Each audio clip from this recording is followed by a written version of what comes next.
MLA అభ్యర్థుల విషయంలో అధికార వైసీపీ స్పీడ్ పెంచింది. 175 స్థానాలకు గాను 60 సీట్లకు పైగా అభ్యర్థుల్ని మార్చుతోంది. ఇప్పటికే 11 చోట్ల మార్పులు చేసింది వైసీపీ అధిష్టానం. భారీ మార్పులతో వైసీపీ రెండో జాబితాను సిద్ధం చేసింది. ఆ జాబితాని విడుదల చేసే ఛాన్స్ ఉంది. ఉమ్మడి ఉభయ గోదావరి, అనంతపురం జిల్లాల లిస్ట్ ఇప్పటికే రెడీ అయింది. ఉమ్మడి తూర్పు గోదావరి జిల్లాలో మొత్తం 19 స్థానాలకు గాను 11 మంది సిట్టింగులకు మళ్లీ ఛాన్స్ ఇచ్చారు సీఎం జగన్.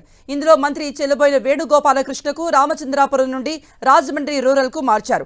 ఇక పిఠాపురం, పి గన్నవరం, జగ్గంపేట, ప్రత్తిపాడు, రామచంద్రాపురం స్థానాల్లో సిట్టింగులను తప్పించి కొత్త అభ్యర్థులకు ఛాన్స్ ఇచ్చారు. అమలాపురంలో మంత్రి విశ్వరూప్ స్థానంలో ఆయన కుమారుడు శ్రీకాంత్ కు ఛాన్స్ ఇచ్చినట్టుగా తెలుస్తోంది. రాజమండ్రి సిటీ నుండి ఎంపీ మార్గాని భరత్, పిఠాపురం నుండి కాకినాడ ఎంపీ వంగా గీతలకు టికెట్ ఖరారు చేసినట్టుగా సమాచారం. పిఠాపురం ఎమ్మెల్యే దొరబాబు, జగ్గంపేట, ప్రత్తిపాడు ఎమ్మెల్యేలు జ్యోతిర చంటిబాబు, పర్వత ప్రసాద్లకు టికెట్ నిరాకరించినట్టుగా తెలుస్తోంది. మంత్రి దాడిశెట్టి రాజా, మాజీ మంత్రి కన్నబాబుకు మళ్లీ అవకాశం ఇచ్చినట్టు సమాచారం.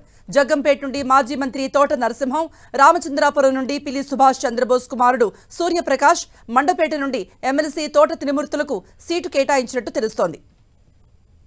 ఇక ఉమ్మడి పశ్చిమ గోదావరి జిల్లాలో ఒక సిట్టింగ్ ఎమ్మెల్యే ఎలీజాకు టికెట్ నిరాకరించినట్టుగా తెలుస్తోంది.